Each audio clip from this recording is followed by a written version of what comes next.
Hello friends, welcome to study with crazy Guru. Friends, आज हम Agniveer army GD means देखिए general duty में सामान्य विज्ञान का प्रैक्टिस सेट नंबर 2 डिस्कस करने वाले हैं। क्या प्रैक्टिस सेट नंबर 2 डिस्कस करने वाले हैं? आप लोग देख जाकर प्लेलिस्ट बना हुआ है, आप सामान्य विज्ञान मतलब जनरल साइंस में प्रैक्टिस सेट नंबर 1 देखे होंगे। ठीक है, तो ये क्या है, प्रैक्टिस सेट नंबर 2 है। तो इस हम आज डिस्कस करने वाले हैं। और सिर्फ क्वेश्चन बता के और आंसर बता दे ऐसा नहीं है, क्वेश्चन के साथ फुल एक्सप्लेनेशन के साथ आपको साइंस से पढ़ाया जाएगा। और क्या है कि देखिए सिर्फ क्वेश्चन कर लेना, बोलिए सर क्वेश्चन कर लेते हैं आंसर कर लेते हैं, ऐसा नहीं है।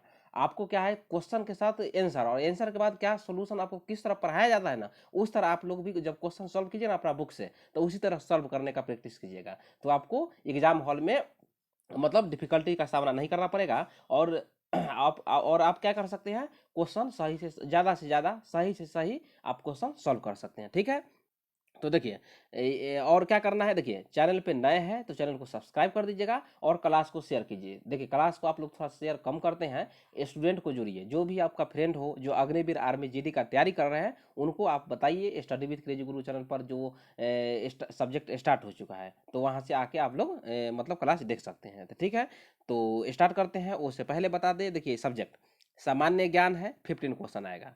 उसके बाद जनरल साइंस में 15 क्वेश्चन, मैथमेटिक्स 15 क्वेश्चन और रीजनिंग में 5 क्वेश्चन आएंगे। ठीक है, टोटल क्वेश्चन 50 क्वेश्चन और 1 क्वेश्चन 2 मार्क्स का रहेगा, मतलब 100 मार्क्स का क्वेश्चन आपको देखने को मिल जाएगा। और इसमें निगेटिव मार्किंग भी है। ठीक है, इसमें निगेटिव मार्किंग है, तो आपको क्वेश्चन क्या करना है, सही से सॉल्व कीजिएगा। ठीक है, तो चारों सब्जेक्ट का जो चारों सब्जेक्ट है ना, सामान्य ज्ञान, सामान्य विज्ञान, मैथमेटिक्स और रीजनिंग, इसका जो स्टार्ट है study with crazy Guru channel पर स्टार्ट हो चुका है, तो आप लोग वहां से तैयारी कर सकते हैं। तो स्टार्ट करते हैं। देखिए आज का फर्स्ट क्वेश्चन है, निम्नलिखित में से कोशिका का नियंत्रक केंद्र कौन है? तो बताइए निम्नलिखित में से कोशिका का नियंत्रक केंद्र कौन है? तो एक क्वेश्चन जो है ना वीवीआई क्वेश्चन है, एक क्वेश्चन वीवीआई क्वेश्चन, देखिए यहाँ वीवीआई लिख दिए हैं, एक क्वेश्चन आपको देखने को मिल जाएगा। तो केंद्रक केंद्रक या केंद्र बोलिए, केंद्रक जो है आपका कोशिका का नियंत्रक केंद्र होता है, क्योंकि देखिए केंद्रक के कारण ही जीव जगत में वर्गीकरण का मुख्य आधार माना जाता है, मतलब जीव जगत में जो वर्गीकरण होता है केंद्रक के कारण होता है। और केंद्रक जो है कोशिका के सभी कार्यों को नियंत्रण एवं संचालन करता है, ये याद रखिएगा। ठीक है, तो थोड़ा सा और एक्सप्लेनेशन देख लेते हैं। देखिए कोशिका का नियंत्रण केंद्र केंद्रक होता है, मतलब केंद्रक मीन्स न्यूक्लियस होता है। इसका आविष्कार रॉबर्ट ब्राउन ने 1831 ईस्वी में किया था। याद रखिएगा, कब किया था? 1831 ईस्वी में। तो ये याद रखिएगा, आविष्कार से भी आपका एग्जाम में क्वेश्चन पूछे जाएंगे। तो केंद्रक का जो आविष्कार मतलब जो खोज बोलिए कौन किया था? तो रॉबर्ट ब्राउन ने किया था, ये याद रखिएगा, 1831 ईस्वी में किया था। इसके 4 भाग होते हैं, केंद्रक कला है, केंद्रक द्रव्य है, केंद्रिका है और कौन है, क्रोमेटिन धागे है। तो ये आप याद रखिएगा। ठीक है, तो देखिए क्वेश्चन को आप इसी तरह सॉल्व कीजिएगा। ठीक है, आप लोग समझ गए होंगे। नेक्स्ट क्वेश्चन पे आते हैं। नेक्स्ट क्वेश्चन क्या है, यदि कोई वस्तु विशुद्ध रूप से घूमने वाली गति में चलती है तो उसका प्रत्येक घटक कण एक वृत्त में चलता है, जिसका केंद्र एक रेखा पर स्थित होता है, जिसे कहते हैं, जिसे क्या कहते हैं बताइए? तो उसे घूर्णन की धुरी कहते हैं। क्या कहते हैं? उसे घूर्णन की धुरी कहते हैं। मतलब ऑप्शन जो है एक करेक्ट आंसर है। देखिए साइंस में ये सब क्वेश्चन जो है ना आपको समझने वाला नहीं, जैसे में जीके जीएस में हिस्ट्री हो गया, उसके बाद पॉलिटी हो गया, तो ये सब समझने वाला है। ठीक है, तो साइंस में भी समझने वाला चीज़ है, लेकिन ये सब क्वेश्चन क्या है कि ये सब क्वेश्चन पढ़िए और इसका आंसर एक बार देख लीजिएगा ना, एग्जाम में आएगा, आप लोग सही कर दीजिएगा। ठीक है, तो इसका 37 का ऑप्शन क्या होगा? ऑप्शन ए जो है घूर्णन की धुरी है। ठीक है, तो इसके बारे में देख लेते हैं क्या है। देखिए क्या है, देखिए घूर्णन की धुरी वह रेखा है जो किसी घूमने वाली वस्तु के प्रत्येक घटक कण के वृत्तीय गति के लिए केंद्र का कार्य करती है। ठीक है, तो ये याद रखिएगा, समझ गए होंगे। नेक्स्ट क्वेश्चन पे आते हैं। नेक्स्ट क्वेश्चन 38 क्वेश्चन है, वीवीआई क्वेश्चन है। देखिए फिल इन द ब्लैंक्स है, मतलब किसको चुंबकीय क्षेत्र में समकोण पर रखी किसी तार पर प्रति इकाई प्रवाह प्रति लंबाई कार्य करने वाले बल के रूप में परिभाषित किया जाता है। तो किसे परिभाषित किया जाता है बताइए? तो चुंबकीय प्रवाह घनत्व को, मतलब ऑप्शन बी जो है करेक्ट आंसर है। ठीक है, चुंबकीय प्रवाह घनत्व को चुंबकीय क्षेत्र में समकोण पर रखी, समकोण मतलब जानते हैं ना, 90 डिग्री पर रखी। ठीक है, 90 डिग्री पर रखी किसी तार पर प्रति इकाई प्रवाह प्रति लंबाई कार्य करने वाले बल के रूप में परिभाषित किया जाता है, जिसे चुंबकीय प्रवाह घनत्व कहते हैं। ये याद रखिएगा। ठीक है, तो थोड़ा सा एक्सप्लेनेशन देख लेते हैं। एक्सप्लेनेशन क्या है, देखिए चुंबकीय प्रवाह घनत्व जिसे मैग्नेटिक फ्लक्स डेंसिटी इंग्लिश में कहते हैं, ठीक है, वह बल है जो किसी चुंबकीय क्षेत्र में समकोण मतलब 90 डिग्री पर रखी गई किसी तार पर प्रति इकाई प्रवाह प्रति लंबाई पर कार्य करता है, याद रखिएगा। उसके बाद आपका एग्जाम में पूछेगा जो चुंबकीय प्रवाह घनत्व मीन्स मैग्नेटिक फ्लक्स डेंसिटी का जो मात्रक है, इसका मात्रक क्या है, तो टेस्ला है, ठीक है, क्या है, टेस्ला है, या इसे एक और बोल सकते हैं वेबर पर मीटर स्क्वायर बोल सकते हैं, क्या है, वेबर पर मीटर स्क्वायर या टेस्ला बोलते हैं, ठीक है। और आपको बता दें जो चुंबकीय घनत्व प्रवाह जो है एक सदिश राशि है, क्या है, ये एक सदिश राशि है। और चुंबकीय प्रवाह जो घनत्व है चुंबकीय इसे चुंबकीय क्षेत्र कहते हैं या चुंबकीय क्षेत्र की तीव्रता या चुंबकीय प्रेरण भी कहते हैं, ये याद रखिएगा, ठीक है फ्रेंड्स। तो देखिए कितना क्वेश्चन आपको बता दिए, क्वेश्चन किसी तरह पूछे हो, आप study with crazy Guru channel पर पढ़े हैं तो क्वेश्चन आप सही करके आइएगा, ठीक है। तो आपको क्या करना है कि आप सिर्फ जनरल साइंस देख रहे हैं तो ये नहीं कि जनरल साइंस देख रहे हैं, यदि आप लोग चैनल पर नए हैं तो जनरल साइंस देख रहे हैं ना, तो आप जाकर स्टैटिक मतलब जो जनरल नॉलेज है वो भी देखिए, रीजनिंग भी देखिए, मैथमेटिक्स भी देखिएगा किस तरह तैयारी करवाया जाता है, ठीक है। नेक्स्ट क्वेश्चन पे आते हैं, 39 क्वेश्चन है, फिल इन द ब्लैंक्स है।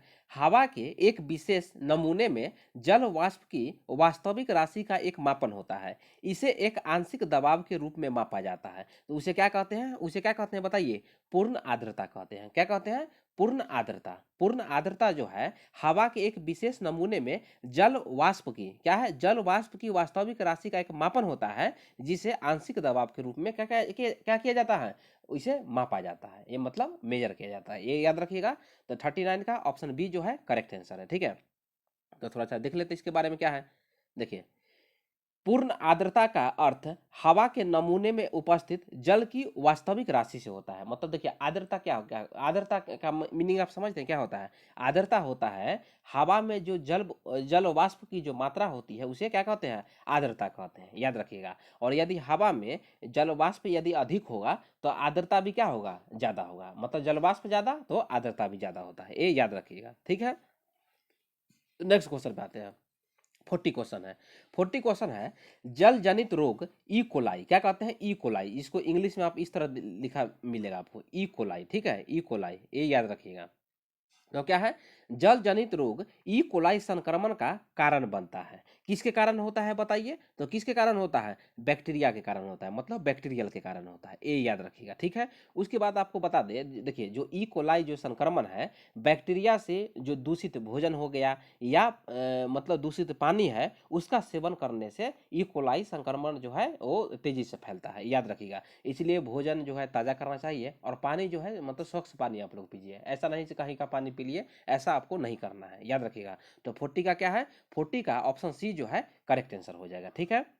तो थोड़ा सा और देख लेते हैं, देखिए यही है, क्या बोले हैं, देखिए ई कोलाई रोग एक जल जनित रोग है, तो ये भी याद रखिएगा। क्वेश्चन जो आपसे ऐसा पूछ सकता है निम्नलिखित में से कौन सा जल जनित रोग नहीं है, तो जल जनित रोग कौन है आप लोग जो भी स्टूडेंट जानते हैं कमेंट में लिख दीजिएगा, ऐसे क्या होगा जो भी स्टूडेंट मतलब वीडियो देखेंगे तो उनको पता चल जाएगा, ठीक है।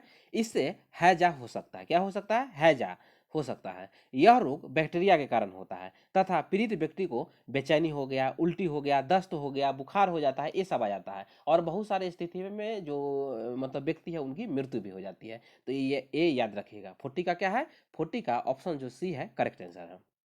नेक्स्ट क्वेश्चन देखते हैं जो कि वीवीआई क्वेश्चन है, क्वेश्चन क्या है, बीसीजी का टीका निम्नलिखित में से किसके बचाव के लिए होता है, तो किसके बचाव के लिए होता है, आप लोग गांव में जानते होंगे टीबी टीबी, तो टीबी मुक्त के लिए सरकार बहुत सारा कदम उठा रही है, आप जानते ही हैं, और इसे समाप्त करने का लक्ष्य भी रखा है।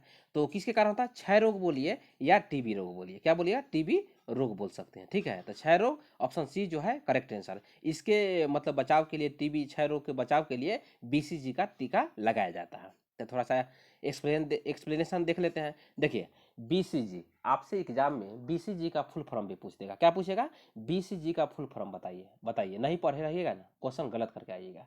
तो बीसीजी का फुल फॉर्म क्या है, बैसिलस कैलमेट ग्यूरिन ग्यूरिन, ठीक है। वैक्सीन का जो टीका है क्षय रोग, जिसे ट्यूबरकुलोसिस भी बोला जाता है, ठीक है, टीबी मीन्स ट्यूबरकुलोसिस के उपचार हेतु लगाया जाता है। क्षय रोग जो है माइकोबैक्टीरियम ट्यूबरकुलोसिस नामक जीवाणु से होता है। किस कौन सा जीवाणु के कारण होता है? माइकोबैक्टीरियम ट्यूबरकुलोसिस नामक जीवाणु के कारण होता है, इसलिए इसको टीबी मतलब ट्यूबरकुलोसिस बोला जाता है।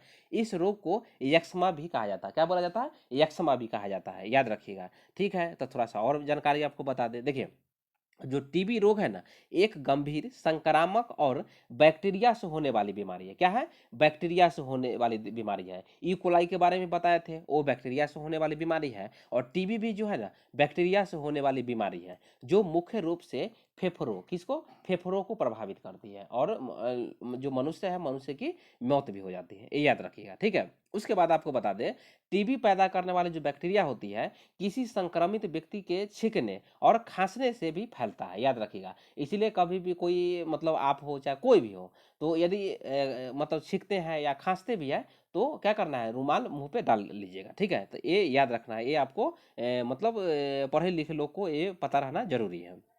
उसके बाद आपको क्वेश्चन पूछेगा, जो कि महत्वपूर्ण क्वेश्चन है, इसलिए बताते हैं स्टडी विद क्रेजी गुरु इसलिए जाने जाते हैं।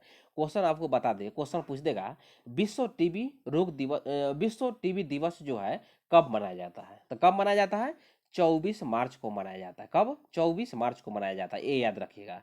तो 24 मार्च को मनाया जाता है। और मतलब क्वेश्चन पूछ देगा, विश्व टीबी दिवस 2023 का थीम क्या है? क्या है थीम? हम टीबी को खत्म कर सकते हैं। क्या है? हम टीबी को खत्म कर सकते हैं, ये याद रखिएगा। ठीक है, तो क्वेश्चन जो है वीवीआई क्वेश्चन है, विश्व टीबी दिवस कब मनाया जाता है? 24 मार्च को मनाया जाता है, तो इतना आप समझ लीजिएगा।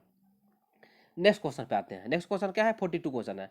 अगर किसी प्रणाली पर कार्य करने वाले टॉर्क के सदिश योग शून्य है, तो वह वस्तु मतलब किस में होगा? तो किस में होगा? घूर्णीय संतुलन में होगा। किस में? घूर्णीय संतुलन में होगा। ठीक है, क्या है?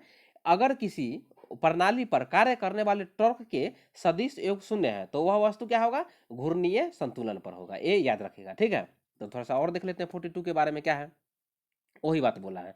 नेक्स्ट क्वेश्चन पे आते हैं। नेक्स्ट क्वेश्चन 43 है, जो कि क्या लिखे देखिए, VVI मतलब वेरी वेरी इंपॉर्टेंट क्वेश्चन है। 43 जो है क्वेश्चन आपको देखने को मिल जाएगा। ठीक है, तो आज हम बता देंगे आपको, कोई भी एग्जाम में ऐसा क्वेश्चन, स्टेट लेवल एग्जाम दीजिए या सेंट्रल लेवल एग्जाम दीजिए, क्वेश्चन जो है जनरल साइंस को यहाँ से देखने को मिल जाता है।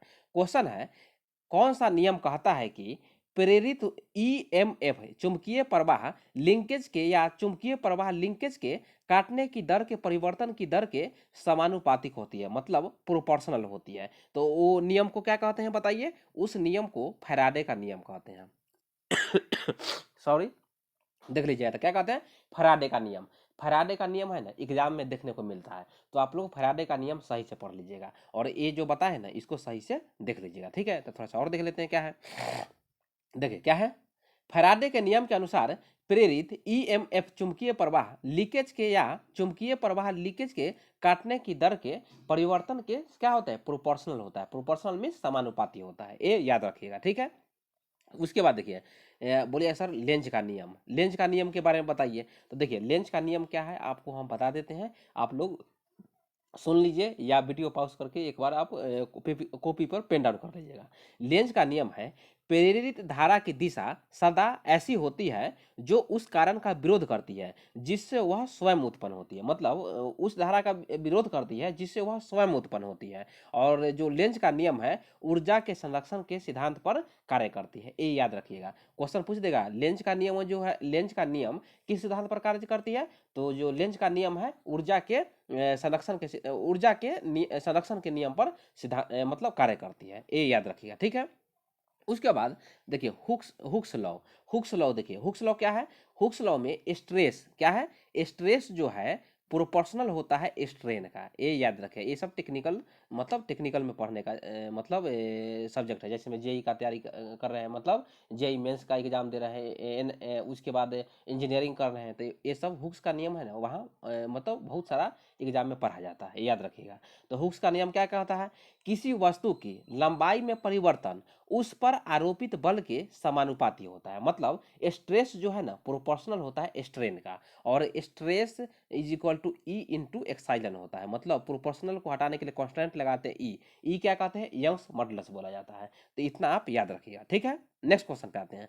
44 क्वेश्चन है, प्रक्रियाओं की श्रृंखला जिसके द्वारा नाइट्रोजन और उसके यौगिक पर्यावरण में रहने वाले जीवों में अदला बदली करते हैं उसे क्या कहते हैं। तो आप लोग जानते हैं ये तो क्वेश्चन भी मतलब एकदम इजी क्वेश्चन है, आप लोग तो जानते हैं। उसे नाइट्रोजन चक्र कहते हैं। क्या कहते हैं, नाइट्रोजन चक्र कहते हैं। तो थोड़ा देख लेते हैं क्या है। नाइट्रोजन चक्र में पर्यावरण के जीव एवं पर्यावरण स्वयं आपस में नाइट्रोजन के यौगिकों की अदला बदली करते हैं। क्या करते हैं, नाइट्रोजन के यौगिकों की अदला बदली करते हैं, इसे ही नाइट्रोजन चक्र कहा जाता है। तो ये आप समझ लीजिएगा, ठीक है। नेक्स्ट क्वेश्चन पे आते हैं। देखिए नेक्स्ट क्वेश्चन मतलब 45 क्वेश्चन है। क्वेश्चन क्या है, देखिए क्वेश्चन है, इनमें से कौन रक्त को हृदय से सशरीर के विभिन्न अंगों तक ले जाती है। तो ये आपको बताए ना, जनरल जो नॉलेज बताए हैं, सामान्य ज्ञान बताए हैं, उसमें भी हम आपको बताए हैं। क्या क्वेश्चन पूछा है, सामान्य विज्ञान में भी पूछा है। निम्नलिखित में से मतलब इनमें से कौन, जो 4 ऑप्शन दिया हुआ है, कौन रक्त को हृदय से सशरीर के विभिन्न अंगों तक ले जाती है। तो उसे क्या कहते हैं, उसे धमनियां कहते हैं। क्या कहते हैं, धमनियां कहते हैं। और क्वेश्चन धमनियां और सिराए से क्वेश्चन देखने को मिल जाता है, ठीक है। तो इसका एक्सप्लेनेशन देख लेते हैं, ठीक है। उसके बाद देखिए, रुधिर वाहिनियां जो होते हैं 2 प्रकार के होते हैं, एक को कहते हैं धमनियां और दूसरे को कहते हैं सिराए। ये आप 9th 10th क्लास में सही से पढ़े होंगे, ठीक है। तो आप लोग ये सब जानते होंगे। देखिए धमनियां क्या है, धमनियां है जिनमें शुद्ध रुधिर बहता है, मतलब शुद्ध जो रक्त है वो बहता है, तथा जो मतलब जो ब्लड है मतलब रुधिर है उसको हृदय से अंगों तक ले जाती है, ठीक है। कौन, धमनी। अब हम देख लेते हैं थोड़ा सा सिराए के बारे में। देखिए सिराय जो है अशुद्ध रुधिर बहता है, जिसमें अशुद्ध जो रुधिर है उसको अंगों तक ले जाती है। धमनियां जो है शुद्ध ब्लड को ले जाती है अंगों तक, हृदय से अंगों तक ले जाती है। और जो ये सिराय है अशुद्ध रक्त को हृदय से अंगों तक ले जाती है। तो ये याद रखिएगा, क्वेश्चन जो है ना अंगों से हृदय तक ले जाती है, ठीक है। अंगों से हृदय तक ले जाते हैं अशुद्ध रुधिर को। तो एक बार ये दोनों सही से देख लीजिएगा, धमनियां देख लीजिएगा और सिराय देख लीजिएगा। क्वेश्चन यहाँ से देखने को आपको मिल जाएगा। नेक्स्ट क्वेश्चन पे आते हैं। 46 क्वेश्चन है, किसी पौधे का खाद्य चालन उत्तक होता है। क्या है, किसी पौधे का खाद्य चालन उत्तक होता है तो उसे क्या कहते हैं, उसे फ्लोएम कहा जाता है। क्या बोला जाता है, फ्लोएम बोला जाता है, ठीक है। तो इसके बारे में देख लेते हैं क्या है।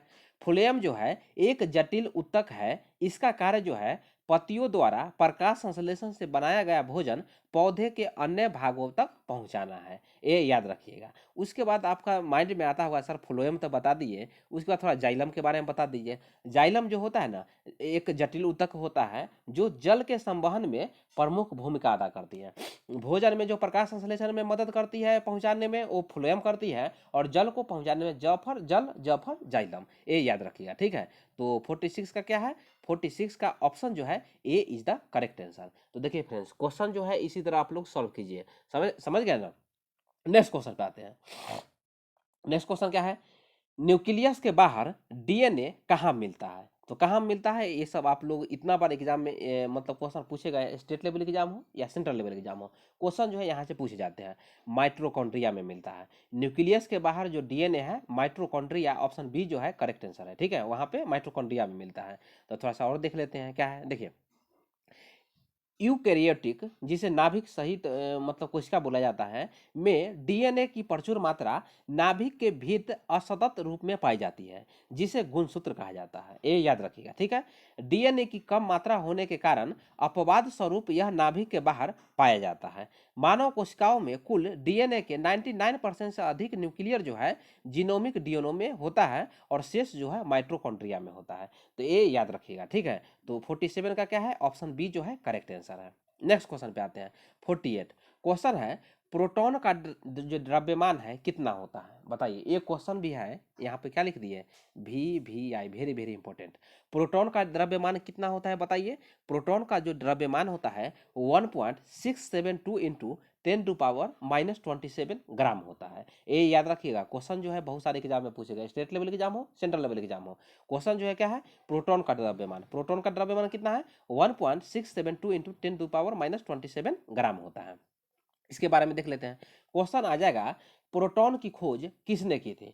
प्रोटॉन की खोज जो है गोल्डस्टीन ने की थी। बहुत सारे एग्जाम में पूछा गया है। कब की थी? 1886 ईस्वी में की थी, याद रखिएगा। और 1850 ईस्वी में भारतीय राष्ट्रीय कांग्रेस की स्थापना की गई थी, तो आप लोग ये भी आपको हिस्ट्री में बता दिए। उसके बाद देखिए, प्रोटॉन का जो द्रव्यमान होता है 1.672 इंटू 10⁻27 ग्राम होता है। और इस पर जो आवेश होता है, आवेश भी क्वेश्चन पूछ देगा, प्लस 1.6 इंटू 10⁻19 कूलम होता है। ये याद रखिए, कितना आवेश होता है? 1.6 इंटू 10⁻19 कूलम होता है, याद रखिएगा। और जो इलेक्ट्रॉन है, न्यूट्रॉन है, इसके बारे में आप लोग कमेंट में लिख दीजिएगा, नहीं तो नेक्स्ट वीडियो जब लाएंगे ना, उसमें हम आपको डिस्कस कर देंगे।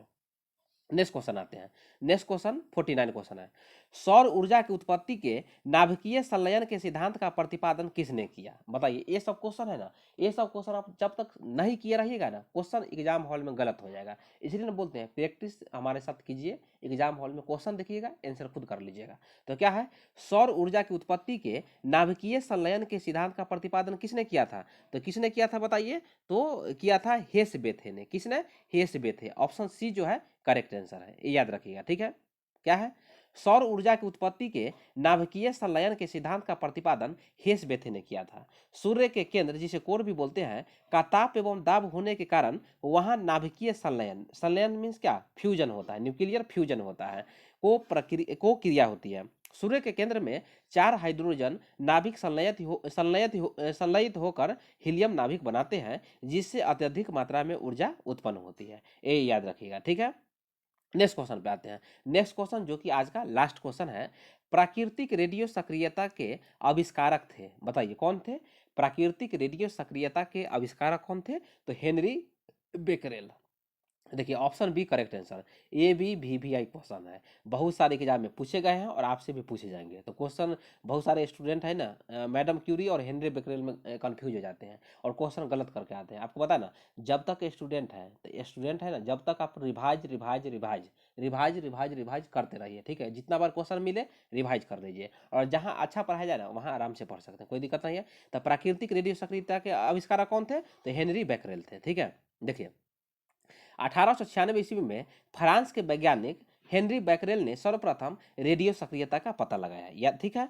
रेडियो सक्रियता तत्वों के परमाणु के नाभिक स्वतः विखंडित होकर अन्य तत्वों के परमाणुओं में परिवर्तित होते रहते हैं। यह क्रिया स्वाभाविक रूप से क्या होती है? चलते रहती है, तथा इसमें रेडियो सक्रिय किरणों का उत्सर्जन होता है, जिसे ही प्राकृतिक रेडियो सक्रियता कहते हैं, ठीक है फ्रेंड्स। तो देखिए क्वेश्चन जो है आपको 15 क्वेश्चन पूछे जाएंगे, 15 क्वेश्चन आपको बता दिए। उसी तरह मैथ में भी 15 क्वेश्चन बताते हैं। सामान्य ज्ञान जो है, मतलब जनरल नॉलेज है, वहाँ भी 15 क्वेश्चन करवाते हैं। और जो रीजनिंग है वहाँ से 5 क्वेश्चन पूछे जाते हैं। कितना? 5 क्वेश्चन पूछे जाते हैं। तो 5 क्वेश्चन बताते हैं। इसलिए ना बोलते हैं कि आप लोग study with crazy Guru channel पर जुड़े रहिए, क्लास के लास्ट तक बने रहिए, आपको कुछ सीखने का जरूर यहाँ पे मिल जाएगा। तो क्या करना है, चैनल पर नए हैं तो चैनल को सब्सक्राइब कर दीजिएगा और क्लास को शेयर कीजिए। मिलते हैं नेक्स्ट वीडियो में। जय हिंद, जय भारत।